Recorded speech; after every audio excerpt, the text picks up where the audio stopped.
Por ejemplo, ¿nunca vieron? Pero no para estudiar. Por ejemplo, para acordarse que cerró la puerta y se pincha. O algo. ¿Nunca vieron? Puede ser. Pero así. Pero para anexar una experiencia o una sensación para activar tu corteza, para tu, o sea, por ejemplo, qué sé yo, acumulan algo, ¿verdad? Una sensación, una percepción para, porque todo lo que uno va aprendiendo, lo que uno va estudiando, lo que sea, va y se queda en una parte de la corteza, ¿verdad? Es el proceso de aprendizaje. Entonces, ustedes, por ejemplo, ¿qué tienen que venir ahora? Más cercano. Medicina familiar. Medicina familiar. Bueno, entonces ustedes, inglés, bueno, ustedes leen inglés, ¿verdad? Estudian, hacen su lectura. Después, justo, qué sé yo, están estudiando y alguien se cae, qué sé yo, se pasa algo jocoso. Y ahí se van a acordar de ese algo jocoso y ahí pueden acordar de lo que pasó y que estudiaron, ¿entienden? Entonces, por eso es más fácil recordar las cosas cuando una utiliza más de una corteza para estimular.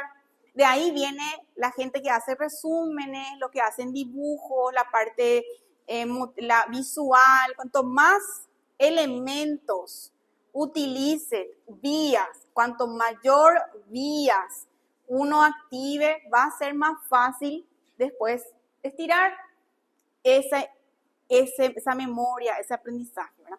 No digo que se peguen, no digo, no es que estén estudiando ya, no, qué sé yo, ancla a algo que te gusta, que te, no sé, como dije, tomar un café, ¿te acordás? Tomaste tu mejor café y estudiaste y te genera ahí. Doutora, mas sabe que nas matérias de saúde pública, coletiva, eu sempre faço áudios de repasso e passo para a turma. Sempre tenho, eu faço umas piadas no meio, às vezes meu gato pulou a janela, alguma coisa, e eu vou falando no áudio. Daí sempre tenho, nossa, lembrei bem do teu gato, você falou pulando a janela. Daí alguma coisa associa com... Y claro, porque vos estás, lo que digo, más vías uno activa, mejor, ¿verdad? También recordar, ¿verdad? Esas cosas, ¿sí? Pero no se peguen que ahora después así que es mi culpa, nada de pegarse ni pincharse. No, por favor. Bueno. Todita morotonada, así, todita, pero tienen que ser experiencias emocionales buenas, alegres. Felices. La alegría. Qué lindo. Cómo me gusta aprender. Amo. Estou fazendo isso, estou tentando fazer essa psicologia, ver se dá certo. Y hay que atraer cosas buenas. Bueno, continuando. Tenemos entonces el centro, la parte emocional, el hipotálamo, tiene que ver con la parte endocrina.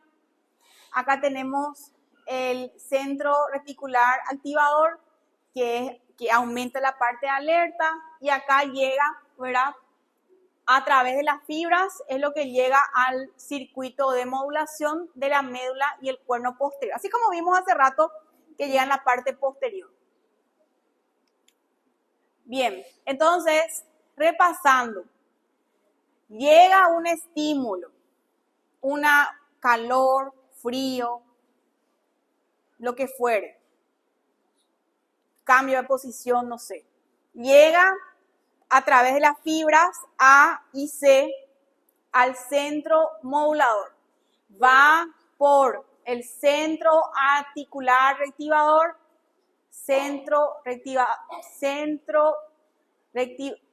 activador reticular, van al tálamo, a la corteza y ahí se encadena la respuesta, ¿verdad? Y ahí en base a las emociones previas. Por eso hay gente que cuando se pone, qué sé yo, cuando va a llegar un examen, tiene náusea, o tiene vómito, o está llorando, o lo que sea, ¿verdad? Son activaciones de respuestas emocionales relacionadas a ese, ¿entienden? O sea, no voy a repetir. En fin. Bueno, las vías ascendentes, entonces, como vimos, ¿verdad? Van a la médula, se ramifican, ascienden por las paralelas, discriminativa, anterolateral, y lleva de la médula hasta el tálamo. Ahí se pueden conducir por la vía dorsomedial lemniscal, que es conocido como el tracto discriminativo, o van por la vía anterolateral, que en este caso no requiere una localización tan fina, y estas permiten lo que es el estado de alerta somatosensorial frente a un estímulo súbito e intenso. O sea, el calor, correr, saltar, mover, lo que sea. Entonces, como hablamos recién, ¿verdad? Llega la piel, identifica la afectación, o en el caso de una afectación gástrica, ¿verdad? Llega por la parte posterior, va al tálamo y luego la respuesta viene por la cara, la parte anterior. Esto va como vimos, al área, ¿verdad?, de información somatosensorial. Ahí entra a nivel de conciencia y luego se interpreta el significado para el procesamiento por la parte de la corteza. Entonces, hace, ¿verdad?, que la persona, por ejemplo, quite el pie, mueva la mano, ¿verdad?, o también cierre los ojos, etc. Bueno, el dolor, que podemos decir que es una experiencia sensitiva y emocional, ¿verdad? Molesta relacionado con daño real o potencial de los tejidos. Esto, ¿verdad?, tiene más que ver, la respuesta al dolor tiene más que ver por la reacción muchas veces que por la intensidad real del dolor. Obviamente esto es totalmente subjetivo, ¿verdad? Va a depender, como hablamos recién, de la parte límbica, ¿verdad?, de las experiencias anteriores. La ansiedad, la cultura, el sexo. Sabemos que hay culturas que aceptan el dolor como algo divino, ¿verdad?, como un paso, como algo que va a ser glorificante, etc. Entonces, cada uno en base a eso va a tener su respuesta al dolor. Bien, tenemos algunos mecanismos analgésicos en respuesta al dolor. O sea, ¿qué quiere decir eso? Que nuestro organismo mismo secreta ciertas sustancias en respuesta a este dolor. Se llama sistema de analgesia, que justamente está relacionado a la serotonina, ¿sí? Por eso es que, por ejemplo, personas que padecen de dolor crónico, ¿verdad?, sabemos que los AINES, los analgésicos comunes, ¿verdad?, no son fármacos que no podemos utilizar por largo periodo por sus efectos nefrotóxicos, gastrointestinal, lo que fuere.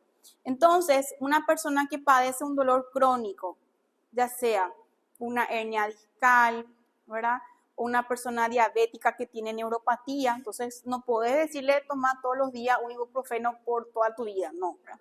Entonces, ¿qué se hace? Se utilizan antidepresivos, ¿verdad?, como fármaco para estimular la serotonina, que actúa como un analgésico a ese nivel, ¿verdad? Estimula lo que es la parte de la analgesia.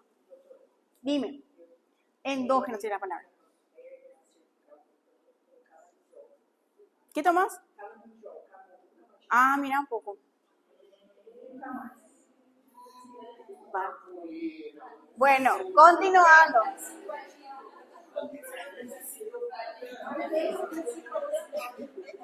Ahora, por ejemplo, ustedes, por ejemplo, ahora se van a acordar de la clase del dolor, por lo que dijo Thaisa, ¿verdad? Se van a acordar que Thaisa dijo, claro, sí. Allá, van a poner eso. En el día en que Thaisa contó que... Bueno, entonces, esto es lo que quería decir, ¿verdad? Que producen los opioides endógenos que tienen propiedades parecidas a la morfina, las encefalinas, endorfinas y dinorfinas. El dolor agudo es de corta duración, generalmente se resuelve una vez que se soluciona la parte patológica, y el crónico es el que persiste por más tiempo. La parte crónica también tiene un contexto psicosocial, ¿verdad? Habla también de la parte familiar, económica, ¿verdad? Etcétera. Entonces, en general decimos que un dolor es agudo si es reciente, crónico, continuo, la duración corta, menos de 6 meses, más de 6 meses dolor crónico. La respuesta, ¿verdad? Generalmente es lucha o huida, todo lo que es la activación simpática. El psicológico más la ansiedad, en cambio cuando es algo crónico, ¿verdad? Ya genera más otro tipo de trastornos.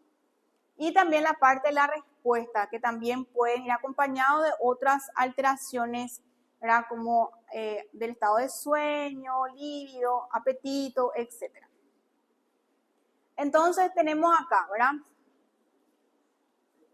Se identifica el nociceptor, se produce una lesión, hay una inflamación, el nociceptor identifica que te está quemando, que te golpeaste, lo que fuere, se va por la parte posterior, se va por la vía espinotalámica, va a la corteza y es lo que hace que vos puedas quitar tu mano como vimos hace rato. Bueno, atiendan acá, este también tema de examen. Tenemos distintos tipos de dolores. El dolor cutáneo es el que tiene, como su nombre lo dice, es agudo y tiene una calidad dolorosa y está bien delimitada y generalmente afecta a un dermatoma, ese es cutáneo. El dolor somático profundo tiene que ver con estructuras profundas, músculos, tendones. A diferencia del dolor cutáneo, este dolor no tiene una localización profusa, es profuso, no tiene una localización bien definida, ¿sí? El dolor visceral se produce en los órganos viscerales y el dolor referido es el dolor que aparece en un sitio distinto al de origen, pero que tiene que ver con su dermatoma.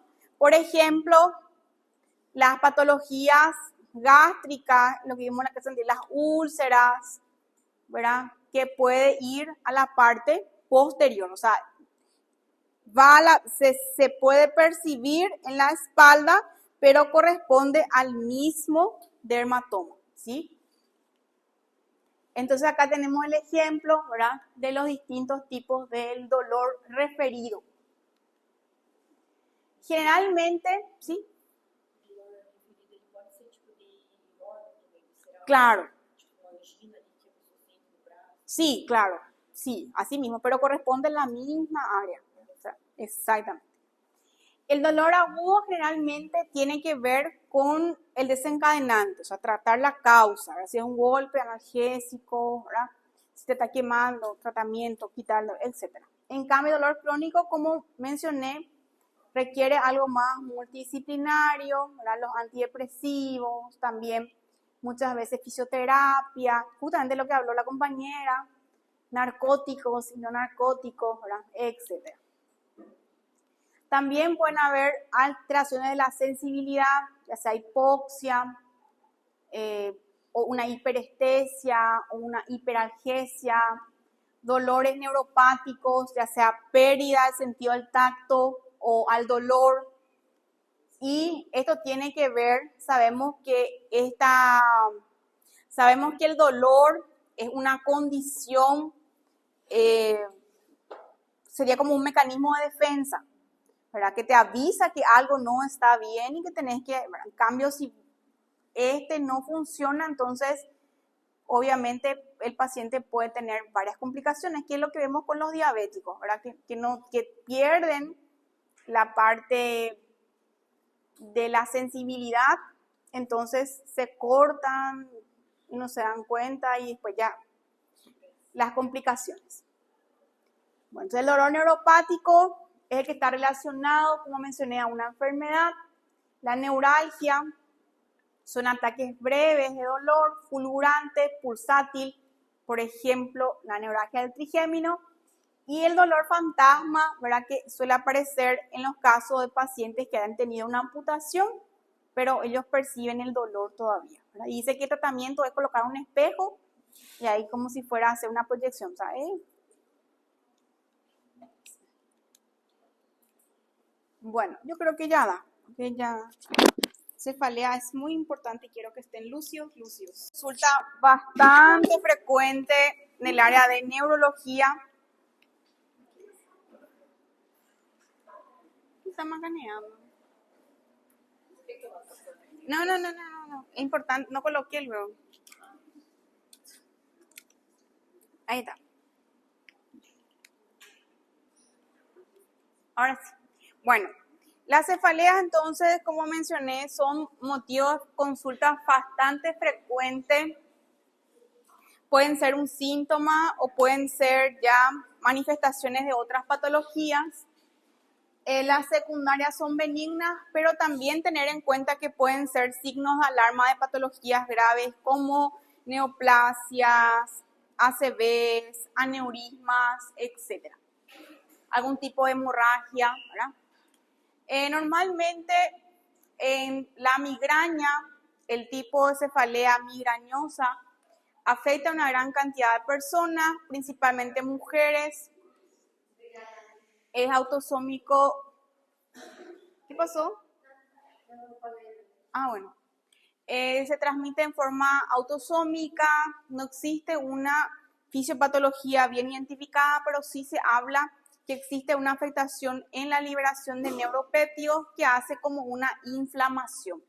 Existen algunos factores desencadenantes como por ejemplo cambios hormonales o también la alimentación, que pueden actuar como factores desencadenantes o precipitantes. Existen dos tipos de migrañas, ¿sí? Existen las migrañas que son sin aura y las migrañas con aura. La migraña sin aura, atiendan acá, esto tienen que saber. Generalmente el dolor tipo migrañoso suele ser unilateral, o sea, va a doler una región de la cabeza, suele ser pulsátil, puede durar 1 a 2 días, que puede ir progresando hasta ser incapacitante. Existen bastantes síntomas acompañantes como intolerancia a la luz, náuseas, vómitos, también acompañados de alteraciones visuales. Y con aura quiere decir que antes que la persona tenga la instauración del dolor como tal, empieza a sentir como signos sensoriales, luces parpadeantes, afectación de la visión, entumecimiento o también en algunos casos alteraciones del lenguaje. Entonces tengan en cuenta, existen dos tipos de migraña, que es la migraña cefalea, más prevalente en mujeres, unilateral, pulsátil, ¿sí? Más frecuente sin aura. Generalmente, para las personas que padecen migraña, requiere un manejo, ¿verdad? Tanto de las medidas higiénico-dietéticas como también farmacológicas. ¿Qué quiere decir eso? Que es muy importante, por ejemplo, cuidar la alimentación en relación a los desencadenantes, la higiene del sueño, ¿verdad? Todo lo que pueda hacer que desencadene situaciones de estrés, etcétera, etcétera. Entonces, eso es como primer punto, ¿verdad? Y también los fármacos, principalmente AINES, triptanes, ergotamina. Y en el caso que el paciente tenga dolor crónico, como vimos ayer, la importancia también de los antidepresivos para el dolor a largo plazo. Luego tenemos la cefalea en racimo o cefalea de Horton. Esta es más frecuente en varones, o sea, ya saben, Migraña, mujeres, cefalea de Horton, varones, ¿sí?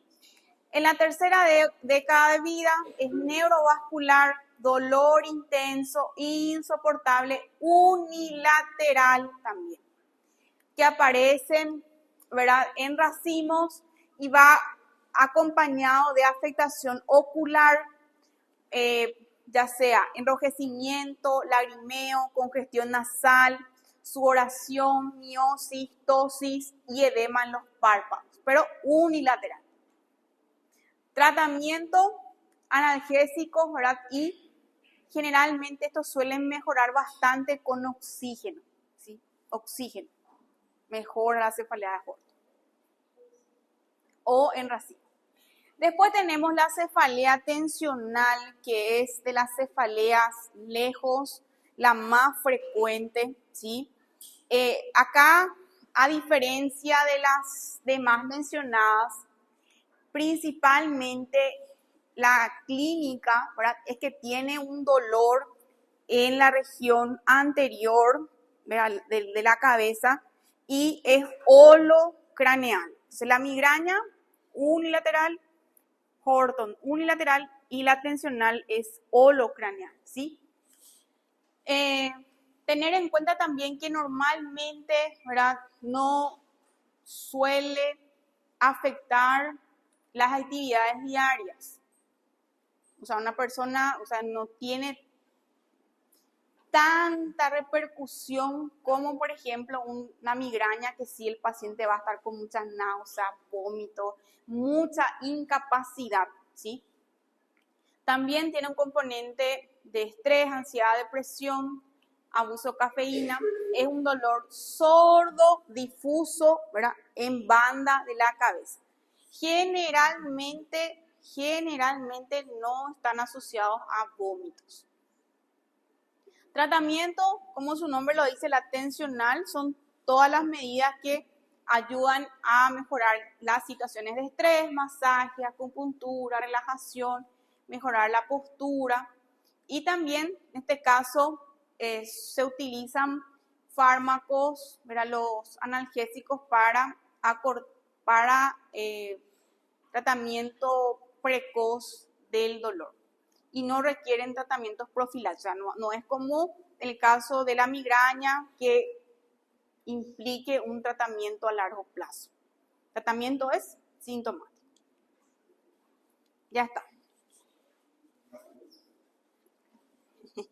Pero hay más.